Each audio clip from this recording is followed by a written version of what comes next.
Kathy Mason from MasonWorks Marketing here on Conscious Business Zone with my new friend, Vincent Tolman. Hi, Vinny. Hi, everybody. Really nice to be here, Kathy. Thank you so much for having me. Oh, I'm so excited to hear your story again and talk about your amazing book, which is transforming me as I read it. It's amazing. So, Vinny, you and I met at the IONS conference in Salt Lake City a week ago, and it was amazing. And you hit a booth, and I heard a little bit about your story from you and from people around your booth. It was a pretty active booth, but reading the book, which is called The Light After Death, and it's my journey to heaven and back. It's quite remarkable. So I was hoping, if you're comfortable, I'd love for you to share as much as you are comfortable with about your story, so everybody can benefit, because I think they will. Absolutely. So, willing to do that? Great. Okay. I'd love to. Okay. Okay. So here goes. So Vinny, what happened? Well, back in the day, this is 19 years ago, almost 20 years ago. I was very into bodybuilding and fitness, and so I was taking a new supplement that was very popular at the time, and ended up picking up this supplement from a store online in Thailand because all the American stores were sold out. So we ordered this supplement, me and a buddy of mine. We get it, and we take our normal dosage, which would be a little bottle cap of this liquid supplement. But what we didn't find out, though, is the Thailand version was 100% solution, and the solution we were getting in the States was a 5% solution. So it was like taking 20 bottle caps instead of the regular one bottle cap. So instantly, both of us felt really, really sick. And where he lived, where he lived was a few blocks from a restaurant. So I said, hey, let's hop in the car and we'll go down to the restaurant, get a bite to eat. Maybe that'll make us feel better. Hoping that, we could kind of stay off this nausea that we were instantly feeling right off the bat. We knew it was poison. We knew it was toxic. But us being young, 20-something-year-olds, we thought we were invincible still. So went down, nothing like the cure of a burger or something, right? So we went down to get a bite to eat, and we barely made it to the fast food place. My buddy was starting to nod off, and I was like shaking him awake as he was driving. And we pull in, kind of parked odd, and I stumbled out of the car, went into the bathroom, and the bathroom was one of these single-use bathrooms, so you had to lock the door. So I locked the door, and I proceeded to lose my balance, fall, and fell and hit my head really hard. And then I started to aspirate after I had started to vomit and aspirate after I had essentially got knocked out or went unconscious from falling and the toxicity of what was in me. Well, my buddy, meanwhile, he went inside the restaurant. He collapsed over one of the booths and vomited over the booth. And the manager of the restaurant saw him, so they called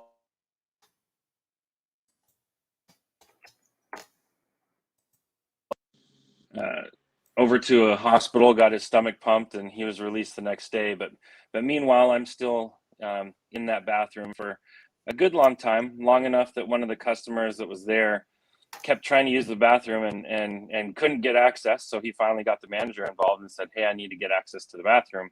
Manager went over there, knocked on the door, opens the door, and sees a dead guy on the ground. Now, wow.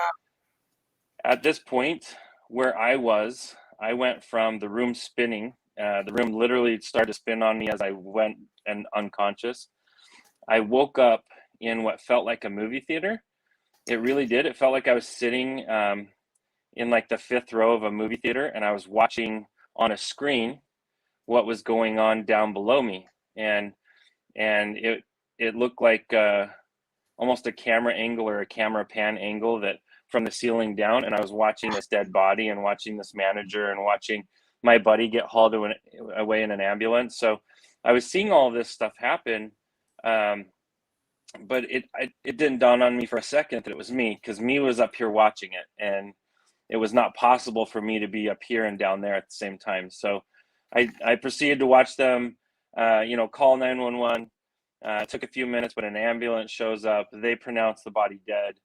They put the body in a body bag. They wait for a police officer to show up to sign paperwork. Then he signs the paperwork. They take away just normal speed, not fast at all, and they're going to go turn the body into the morgue or to the medical examiner. And on their way, there was 3 medics. There was 2 veteran medics, but 1 rookie. And the rookie medic was sitting in the back of the ambulance, and I saw light start to form around his heart, around his like heart space. And then I heard a very loud voice come over my left shoulder, and it said plainly, "This one's not dead." And I remember feeling that energy pass me and like hit him, and it didn't make sense to me. It didn't make sense how that it felt very interactive, not like a traditional movie theater, And then the medic, he heard it. He definitely heard it, and he looked around and he thought maybe it was his counterparts trying to make fun of him or set him up, and realized it wasn't. And so he realized that maybe that was something else. But then he shrugged it off and said, "You know what? No, it's just your imagination." I could actually hear his thoughts, and I could hear the thoughts of everyone around, and that I could see. And then they go about another block, and then the light grows bigger around his heart and goes all the way up to above his head. And at that point, this strong force, even stronger than the first force, over my left shoulder, goes and says, "This one's not dead," and says it so strong that the medic couldn't deny it, like literally couldn't deny it. So he had to take action. He unzipped the body bag. He started searching around the neck, feeling all over for a pulse, didn't feel anything. Felt under the arm for a pulse, didn't feel anything. Undid a bunch more straps because they had the body strapped down on a gurney. So he had to undo a couple more straps to get the body bag to open up further, and was feeling on the inside of the femur, inside of the femoral leg area. So he was feeling in there, and as he felt, he pressed, and as he was pushing, he pushed really hard and made contact with my femur bone. And as he did so, there was like a spark or an ignition, and I felt it where I was sitting, and he felt it for sure. I knew we both felt it. And that was the first kind of inkling that something odd was going on with just me and with this medic specifically. Well, that was enough. That little spark that he felt, that was enough for him to feel like he needed to do something. So what he did is he pulled out the life-saving equipment and started to try to attempt resuscitation on the body. He went through and hooked up the electric diode things on the body and started a charge. And until then, the other 2 veteran medics, they didn't know what was going on, and they were just kind of oblivious. But then they started hearing the alarms of the defibrillator turning on, and it was about to charging and about to discharge. And as they heard that, they turned around, they started yelling at him, "Hey, you're going to get fired. Watch out. You're really going to mess this up. Well, you're going to lose your job." And they were even cussing at him. They're like, you can't do this. And he still did it. He let the defib hit the body, and there was no heartbeat. But it didn't stop him. He went for a second round. At the second round, he was still getting chastised by the other 2 medics. But the second round got a single heartbeat and then flatline. And then the third round, he got a steady, faint heartbeat. And so he was able to get the body back. And again, from where I am, I don't know it's me. Still don't know. I know there's this weird relationship going on, and I don't know how I'm related to what's going on, but I could feel what's going on there. And as they got the body heart back, they were only about a block and a half from a hospital. So within seconds of that heart starting back up, there was a trauma team at the hospital ready to meet him. And they met the body and started transferring it over.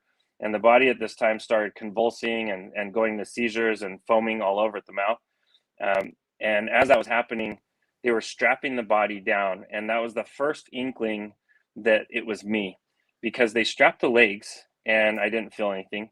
They strapped the arm and I didn't feel anything. But when they go to strap the left arm, because I am left-handed, I felt them trying to strap me in my chair where I was sitting. I could feel that restraining me, and I resisted it. And then I watched as I resisted it where I was. I watched the body resist it down where I was watching, and it was like a marionette. I felt like I was the marionette. I was moving that body, and I watched myself rip that strip, that restraint she had put on the arm, and she went and got a leg one and put it on that left arm. She was, yeah, that freaked her out. That freaked me out, because now all of a sudden I was not just, experiencing an entertainment experience. This was a full interactive, I'm dead, and that's my body right there. And Wow. I had a very, very almost surreal moment where I felt like darkness and fear, and I had this like inner voice saying, "You idiot, you've been dead this whole time, you had no idea." It was kind of like my ego voice was really going after me, and as it was, I felt like I was getting smothered by the fear of what was going on around me. And as that fear started to smother me, I almost felt like my existence was put out. But as it was just almost put out, this warmth and this light started to form behind me. And it's something that I have the hardest time using our words to describe, because this warmth, our words can't describe it. Like I was raised in a by American standards and by world standards, pretty rough upbringing. And I had a lot of black holes that were, kind of abused into me. And all those black holes were instantly filled with this warmth, this light, this love. It just absolutely consumed me and enveloped me. And it felt warm, but it felt cool. It felt relaxing. It felt bliss. It felt peace. And I felt completely overtaken by this, and the fear left me. It was forced out of me through this light as I embraced the light. And I wanted to see where this light was coming from. I could feel the direction it was coming was from behind me. So I turned around and I see this man. He's wearing a white stole or a white robe over a white suit. He's got a long white beard, very pink face, but the skin on his face, it glistened like it's sand in the sun. It was so cool. But the most amazing thing was his eyes. His eyes, they had very blue eyes, and him looking at me, I could feel he was like looking inside of my soul. And what's weird is when we see each other most times on earth, we're seeing the outside of each other. We're not seeing inside each other's souls. He literally could see inside me, inside who I was. And I could just feel love and light emanating from him. And so me, being raised Christian, my first thought is, well, are you God? Are you God? And he just kind of chuckled, and he's like, no, I'm not God. He's like, no, son, I'm not God. And I was like, okay, so then you must be Jesus then. And he laughed again, and he's like, no, son, I'm not Jesus. He said, my name's Drake, and I'm here to be your helper or your guide. I'm here to help you go back to where you just came, if you want to, or you can come with me if you want to. If you want to see what's next, see what's coming next. And at this point, I have to give you a little explanation. All of my communication at this point is 100% nonverbal. You don't use these mouths to speak. Right. On that side, your consciousness, you're actually more physical than here, but you're an energy body, not just a physical, low dimensional being here. You're a much higher dimensional being. You don't need these lips to communicate. All you need to do is have the thought, and the thought instantly transfers. You understand everything that you want to understand with each other. So as we're having this interchange and this discussion, there was no question. I didn't want to go back to that pain, to that body that was like in seizures and vomiting and foaming at the mouth. I didn't want that. That looked horrible, let alone I didn't want to experience that. So of course I said, I want to go with you. I want to go with you, Drake, to, show me where to go. And he said, well, it's not just a traveling of point A to point B. He explained it to me that I had to raise my understanding, raise my frequency so that I could match the density of where I was going. And it's such a high density, but a high frequency area that we were going to go, our destination, that I had to really raise my understanding and my frequency. He used the term frequency for me, or because I understood frequency. You know, and it's very relatable to me. So that's why he used that terminology. At least, again, he wasn't using words; he was using understanding. So I just understood it, and so we began our progress. We literally left Earth. We left the confines of Earth, of the physical world, the third dimension, and we started traveling not just out through space, but to a higher dimensional space. So it felt like we were surrounded by light, and that's why a lot of people, they describe this tunnel of light. But if they truly understood what they were going through, it's not just a tunnel. You're actually progressing as you're going through this space. You're going through dimensions as you're traveling.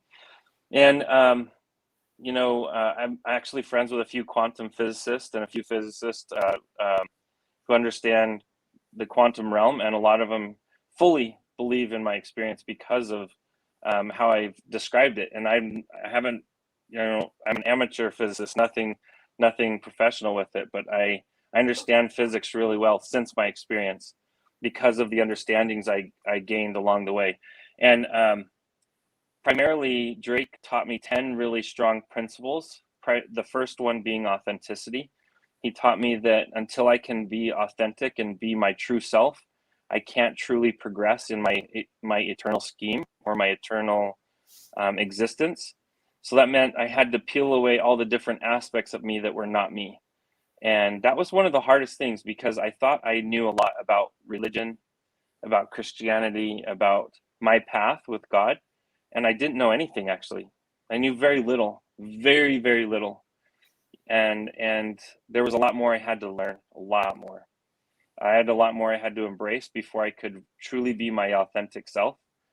And he went through and taught me 9 more principles beyond authenticity. And, you know, I go over that in the book. It would take, you know, it would take hours to go over just a few of the principles, but I'll tell you, these are really important fundamental things for me. And as I went through all the principles, I actually started getting closer to this space, this big, huge space that is heaven. And it, you know, it's a heaven. And that was one of the things I was taught, that there's multiple heavens all over, and that there's like a hub heaven where creation began, and there's all these sub heavens around. That are for our own existence, and we get our own path, every single one of us, to go into any of the heavens that we want to. And the primary heaven that I was going to is the hub, and it was a planet that the Earth was copied from. So there's a bigger planet that you could put 1,000,000 Earths inside of, and that would still not even cross the span of heaven. It's much larger than Earth. And over there, the light doesn't come from outside, it comes from inside the planet itself. So everything on the planet itself glows and has light, and that's why the colors are so vibrant, because the light's coming from inside the thing. It's not coming from the outside and reflecting back. That's how light works here. Is, you know, we see the reflection of the colors. We don't actually see the colors in our existence here, but there you see the real colors, and those colors are coming from the object, because the light comes from within. Yeah. And when you get there, you realize that creation, all of creation, is one energy, and that's us. We're part of that fabric, that quantum entanglement. That's a real thing. We're one fabric of life, and from the lowest dimension to the highest dimension, we're one fabric. We're one quilt of existence, formed and threaded and made by the Creator. And there is a supreme creator, and to call the creator male or female, even though it ruffles feathers, is to downgrade the creator, because the creator's greater than being just male or female. The creator's bigger than this existence, and male and females, it's a third dimensional thing. It's not a high dimensional thing. So yeah, and so I got to touch down and experience a little bit of heaven, and I got to get the whole experience there of trees and grass and water, and to to just even describe a blade of grass, to even contemplate and fully understand the amount of light and love and passion that is in a blade of grass there. To bring that understanding here, it would just make you explode. There's no way we can even handle that type of love and that type of force. But it's everywhere there. It's all permeating there. And to go visit there, I could feel that and plug into that, and it just felt amazing. And I thought finally I'm home. I really did feel like I was home. And just as I was feeling that feeling, Drake, he came to me and he gave me a hug. And there the hugs are different. There he brought his core to my core. And because you're not a physical body there, you're a higher energetic body, you can entangle a little bit. And as he did that, I felt something I never felt before. And I probably won't feel again until I get back there, but it was the supreme compassion, grace, and love that the Creator has for us. And Drake wasn't even the creator. He was just a worker for the Creator. He was there on duties and lovingly doing so, lovingly there to help and support and to facilitate what I needed to learn and where I needed to grow.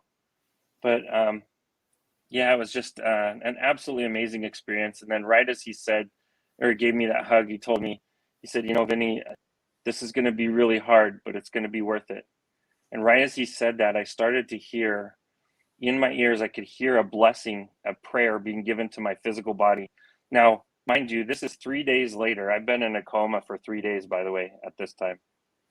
So I've been in a coma for 3 days while I was traveling to heaven and getting to heaven, experiencing heaven. And now all of a sudden a blessing is being given, a prayer is being given to my body. And I can hear my brother's voice.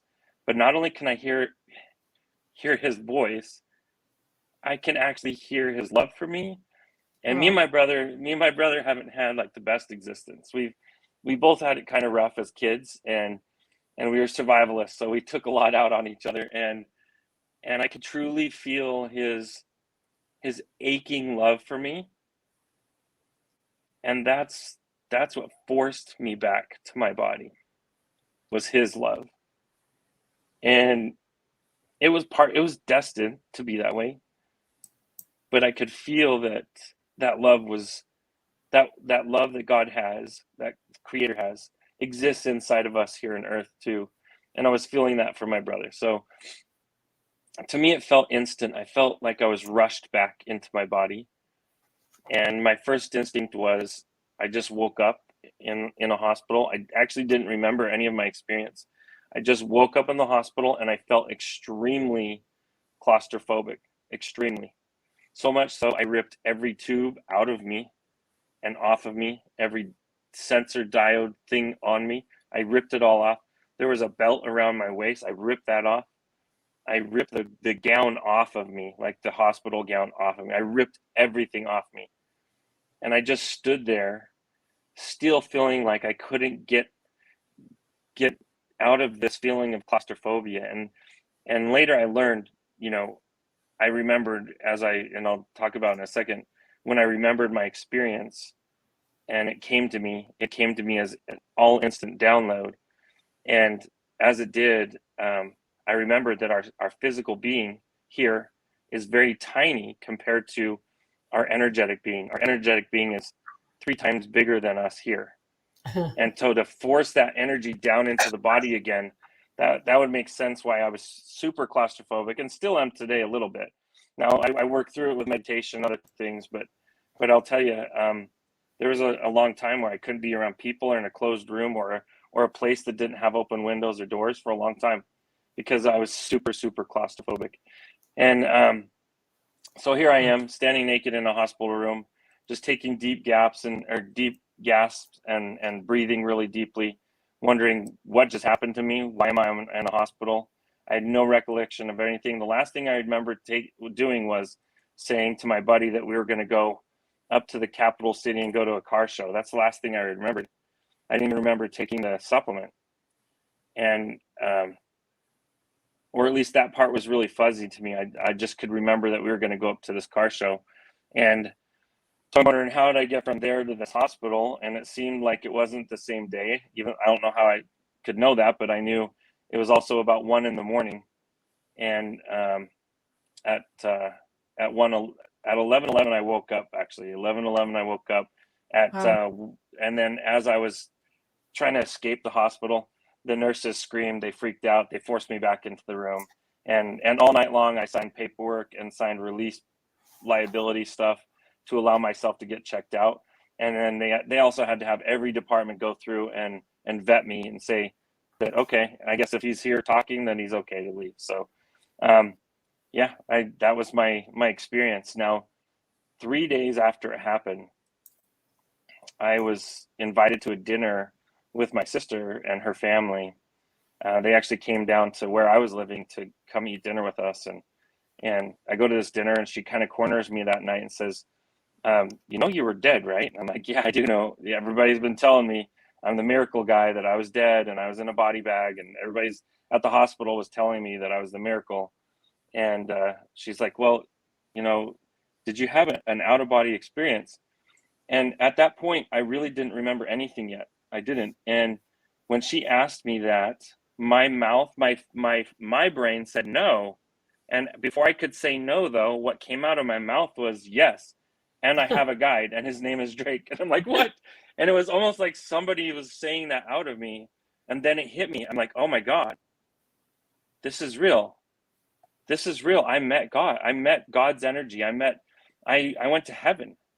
And it was just absolutely I started to cry right there. And I'm not a crier. Up to this point in my life, I was not a crier, ever, for anything.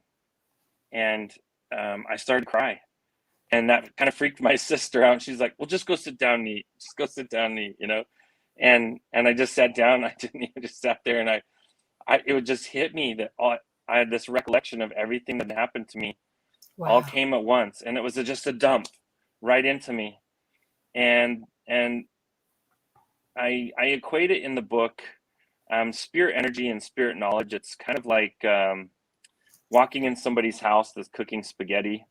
You walk in and you smell the sauce, and if you want to, you can with your thought, you can break down the different smells of what makes up that sauce. You can break down maybe the mushroom, the garlic, the tomato, oregano. Like you can actually pick out the different smells. That's what it was like. So the whole sauce was like dumped into me as far as understanding, and then I could pick out, oh yeah, this happened, and this happened, and this happened, and this happened. And so it took some while, a week or so to completely decompress what had happened to me, and then it was there, and I couldn't get rid of it. I couldn't forget it. Here it is almost 20 years later, and it's the same vivid experience to this day.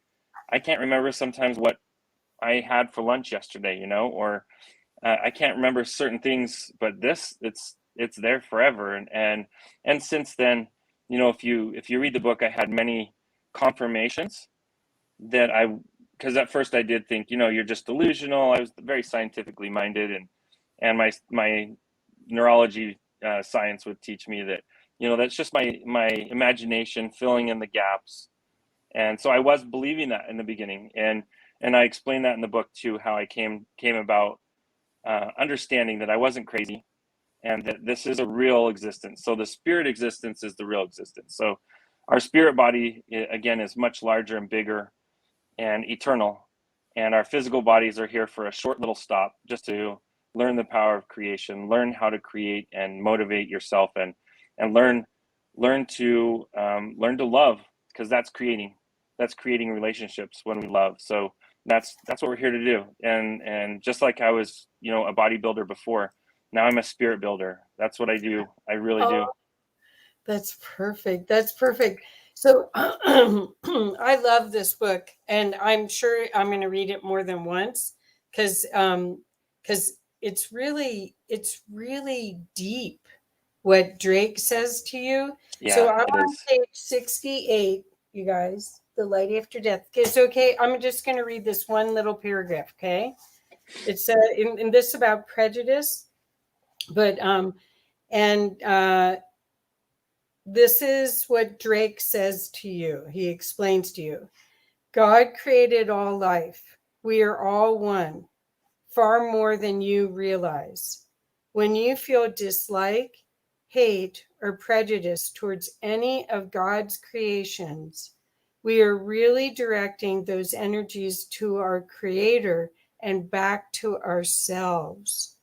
To hate or judge anyone is to hate or judge yourself.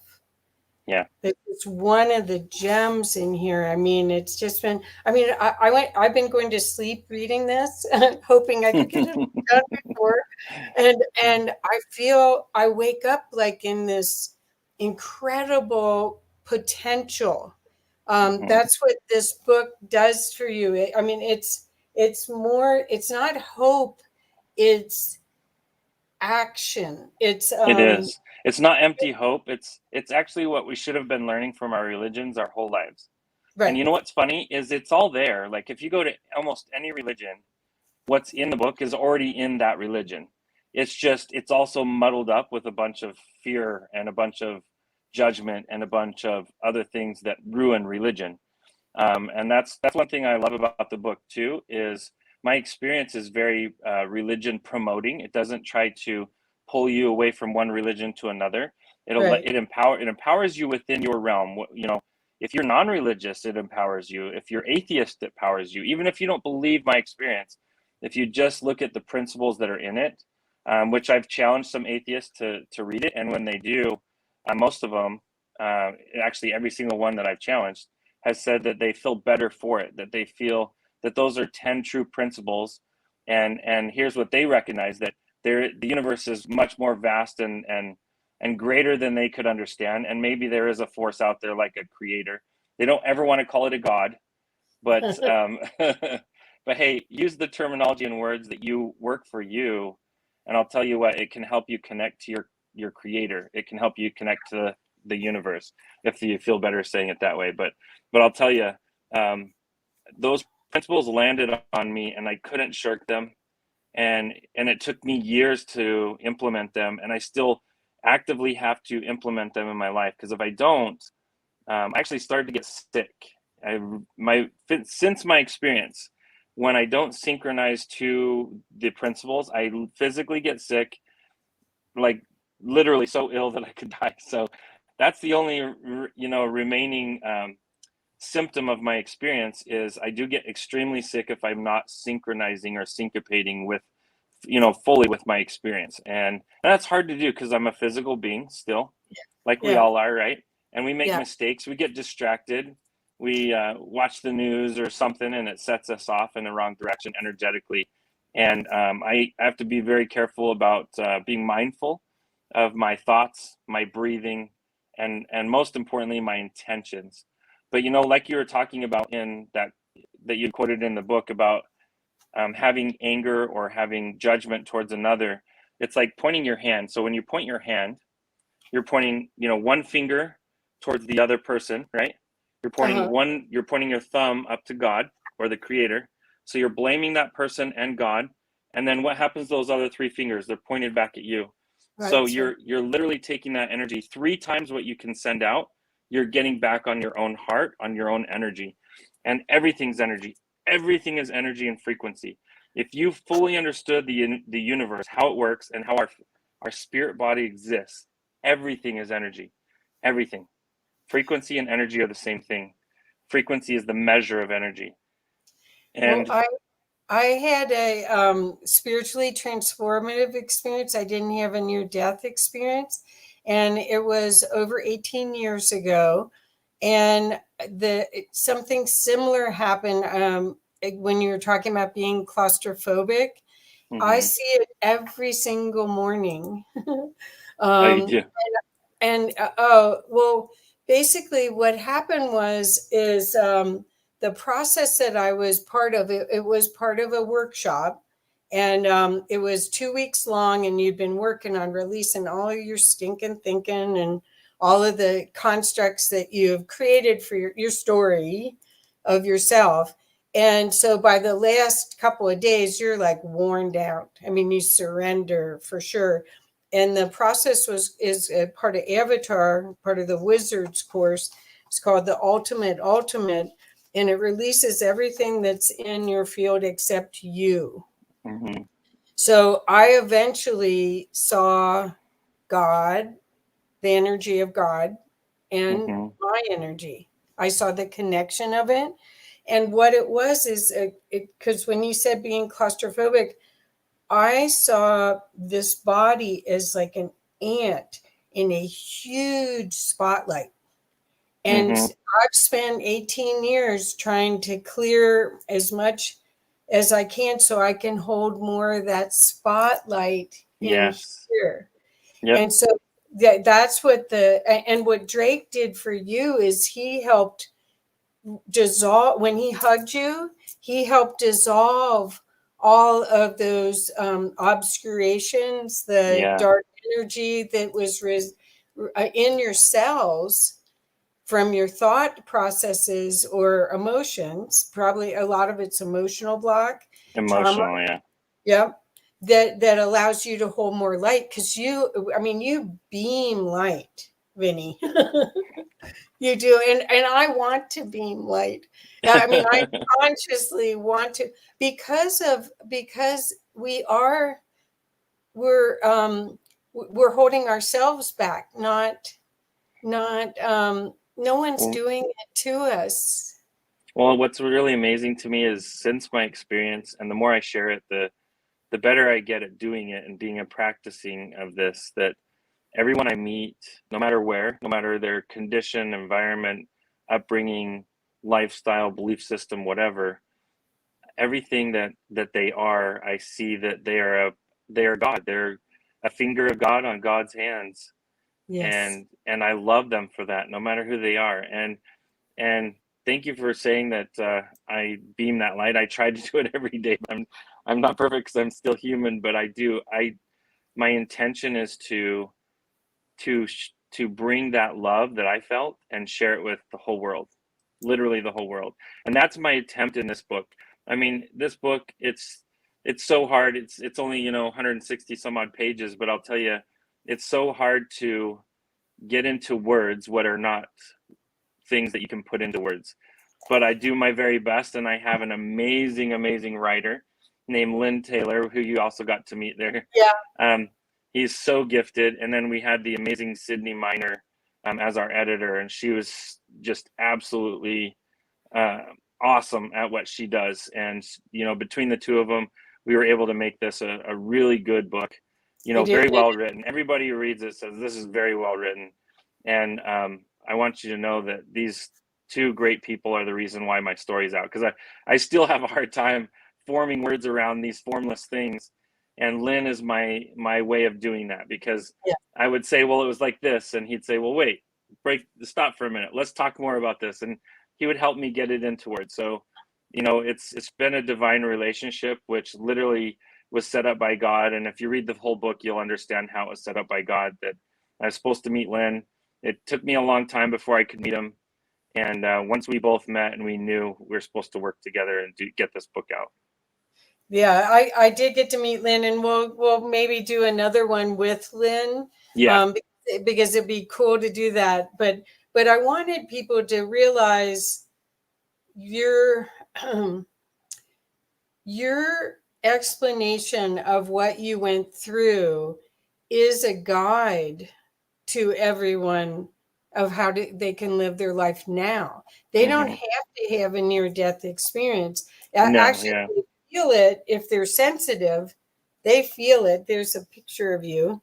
Yeah. They There's me feel on life it. support. That's me in a Yeah. coma. I mean, they feel it. It says, somebody, here we go. Hey, Vinny, I love the book. I hope you and Lynn come out with a second book that is more like a guide sharing your journey after the NDE. It's funny. Yeah. It's funny that you say that. We're actively working on that right now. So we're Oh, hoping to have that out somewhere around Christmas or around New Year's. So we are working on a actual workbook. So we're breaking fantastic. down.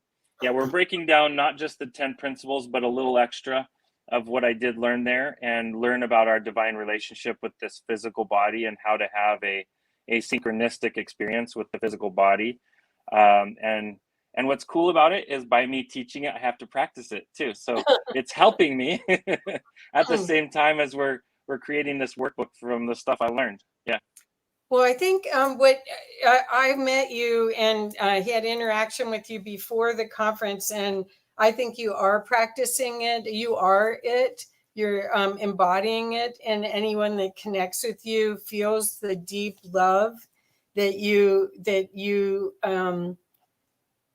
feel for yourself and all creation, and that's a powerful tool. I don't know that words always could ever express the same thing as the feeling Yeah. that you get. I agree. Like, it's just like the IONS conference, just being, plugging in on a Zoom is very different than being there and meeting people and hugging them and knowing them and experiencing them. Yeah, I agree. Well, and seeing that that we're capable of co-creating with infinite intelligence or God, whatever name you want to use it, at a very high level. And that's what you got a glimpse of it by going to heaven, by seeing from a bird's eye view what your life was. Did you get a feeling about being married and having kids and all of that? No, no, me being the scientific brain that I have, I would have tried to lay it out and line up those things to happen. I did get glimpses that I would be married to a tall blonde that was surrounded by children. And so me being the ego space, I started looking for single moms. I'm like, wait, no. that was way off. That perception was way off. So yeah, I got rid of that idea really quick. I could tell that wasn't synchronizing with the energy of what they showed me. But later when I did meet Andrea, who is my wife, and it's funny, with some of my friends, I joke that I'm in an arranged marriage, because I am.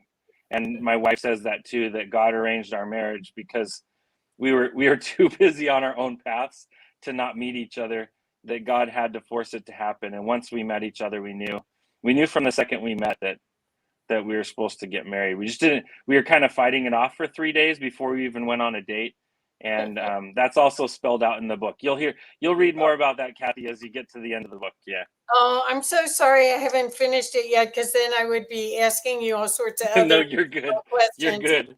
I'm glad you didn't totally finish it, because there's some really good spoilers. I find out who Drake is. That's what I was going to ask. I find out what his relation is to me, but not just that. I find out a lot about Drake from my grandmother, who heard a bunch of stories about him as a little girl. So, as you get to the end, when you get to the end of the book, you actually figure out who he is.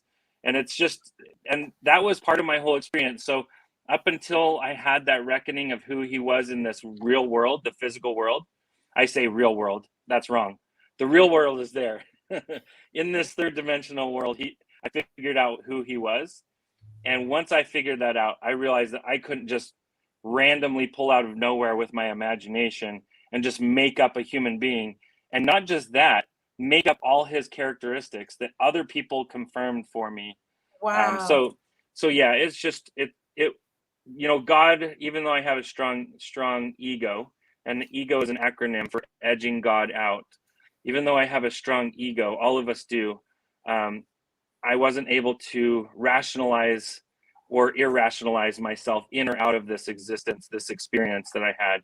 I had to finally just reckon with, you know what, it happened, get over it, figure out what you're supposed to do with it. And that's the way I've lived for the rest of my life. And it came very strong. I've been sharing this verbally with people for 15 years.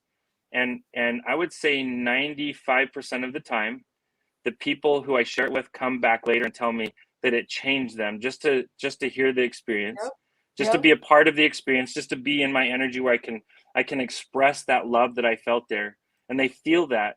I'd say around 95% of them say they're changed by it. The other 5% you never hear from again. But you know what? If it has that high of an influence, then I've felt very strongly from the beginning that it happened for a reason. I need to share it. I'm not some type of like prophet or anything like that. I will never ever claim to be anything like that. I'm not going to foretell the future or anything like that. But what I am going to do is I'm going to share God's love on earth. Period. Right, That's right. it. That's my mission. Yeah, that's fantastic. So I want to ask about real quick.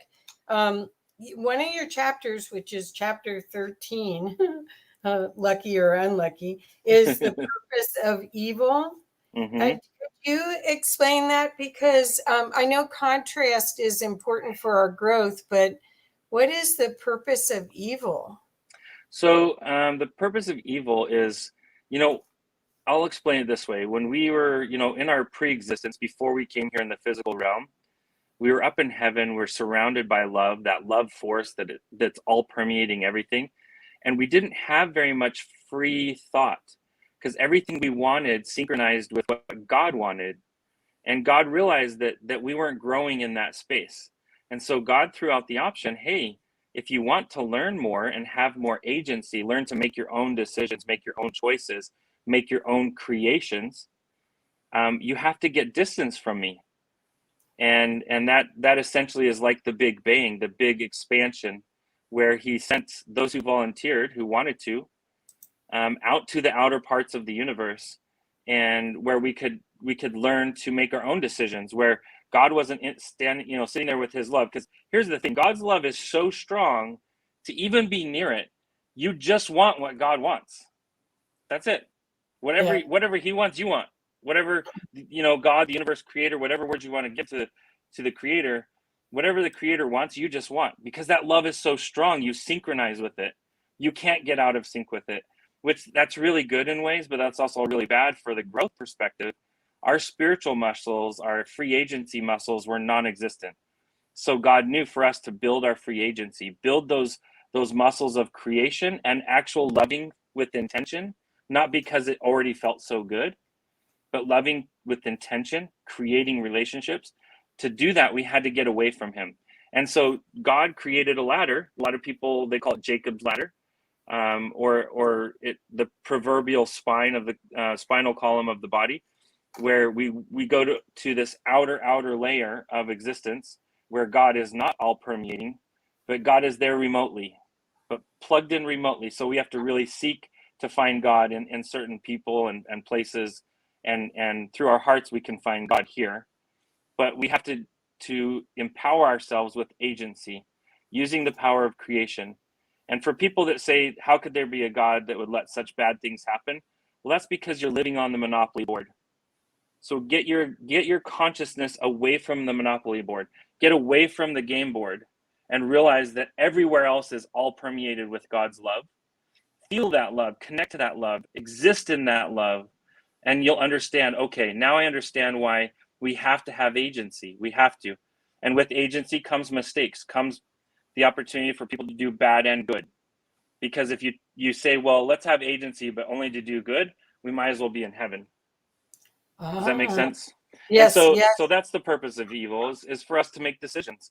There has to be a good. So when you look at the yin and the yang is a divine symbol. And the reason why it's a divine symbol is in the light, there's always a seed of darkness. That means in the best person out there, there's a dark aspect to that person. And in the worst person out there, there's a light aspect to that person. Yes. So I love that, because it also keeps me aware, even around the most spiritual, pristine people. I understand that they have a carnal nature or a physical nature. That's their dark spot, right?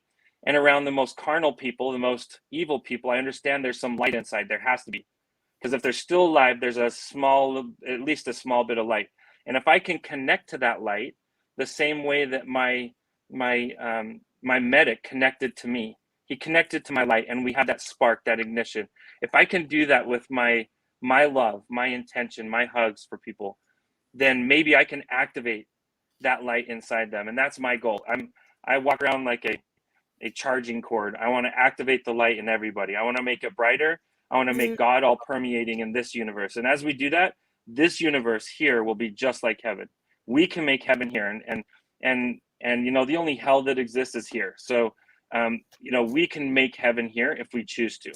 Yeah, that's cool. So Mirren says, Vinny is able to be a bridge between our world and the spirit world and facilitate transformative healing to the deepest traumas we hold in our lives. Thank you. Marin, I love you, Marin. And an art writer wrote, that's really insightful description of why we need an earth life. I think it's a good explanation. So yeah, I think that's a good explanation. The contrast is necessary in order for us to grow. But the thing is that I believe that we're here to well, my mission is to help as many people wake up to their divinity. So, and that's what you're doing. And it's like holding a mirror up. So I see your divinity, but if you can't see it, then I do whatever. Yeah. And that's what's really cool is I actually talk about that in the book too, that, you know, after my experience, I was really suicidal. Before I met my wife, before all of that happened, I went through this real dark period because I got to be in heaven. And now I was forced back to hell because, again, hell is here. And I felt like I really wanted to go back to heaven really bad. And so I was legitimately looking into some options that wouldn't look like suicide, but come off as an accident kind of. And of course I didn't follow through with any of that, but I was still looking into that because I wanted to go back so bad. And my guides, I have a team of guides, the whole time are like, you're dumb. You're not going to do that. You know, you're not going to do it. It's not part of your mission. I'm like, yeah, but it'd be so easy. I could just go right back. And finally they woke me up to the fact that I could see God if I really looked.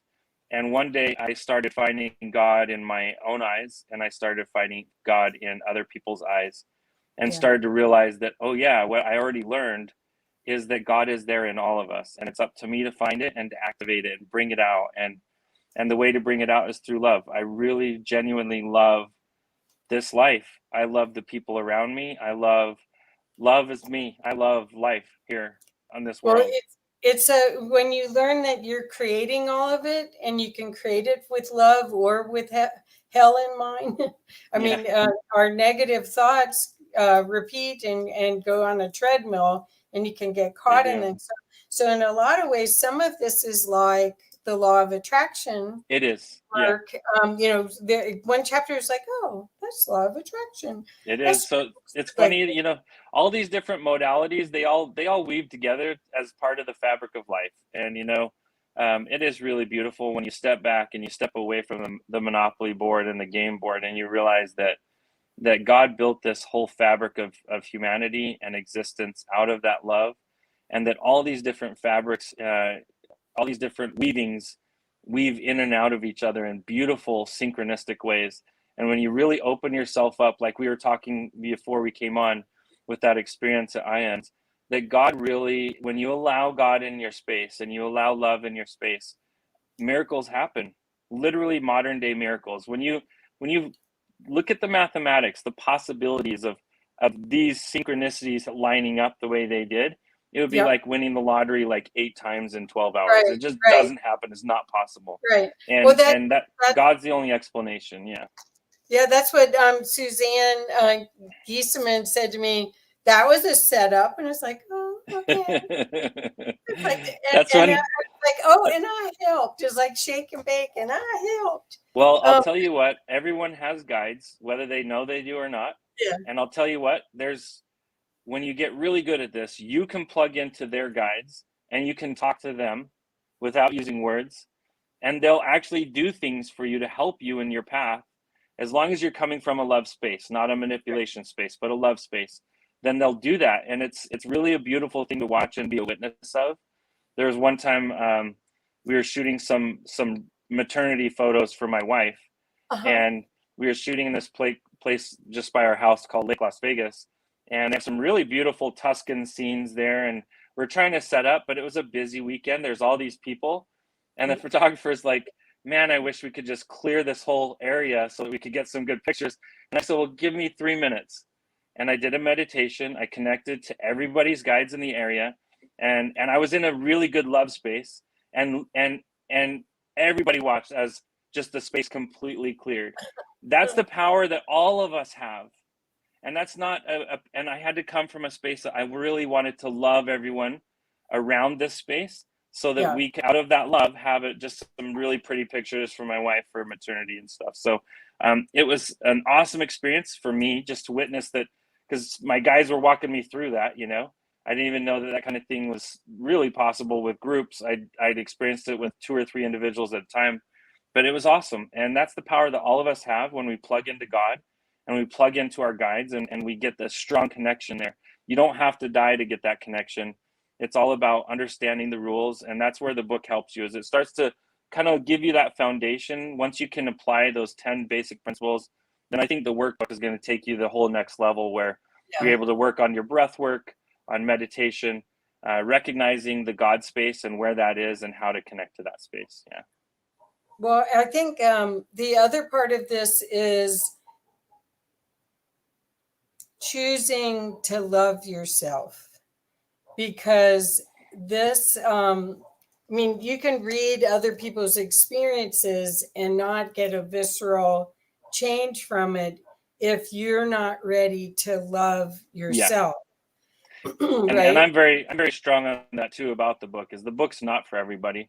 I've had people come back and say you're antichrist, and I'm like, no, I'm not antichrist, because Christ is one of the names of that love I felt up there, and that's the saving love that saves all of us. So but the hard part that they have is that love also saves Hindus, and it saves good Muslim, you know, good ethnicities and religions all over the universe. God so loved the world that he's put a system out there that all of it can be saved if they want to be saved. So we've got to really do the work on our end and embrace that love and synchronistically accept it. And then we can receive that saving and get our own progress. Yeah. Well, people are also saying can't wait for the workbook. So you've got some pressure here. Well, hey, we did get Kindle turned on last night. So now we're on Amazon, we're on Kindle. You can also, if you want to check out interviews, like we're going to post the link to this on our website too, at thelightafterdeath.com, which is the book. So yeah, we like to link it up. And the Audible, we recorded a couple weeks ago. It's coming out any day, and it is really good.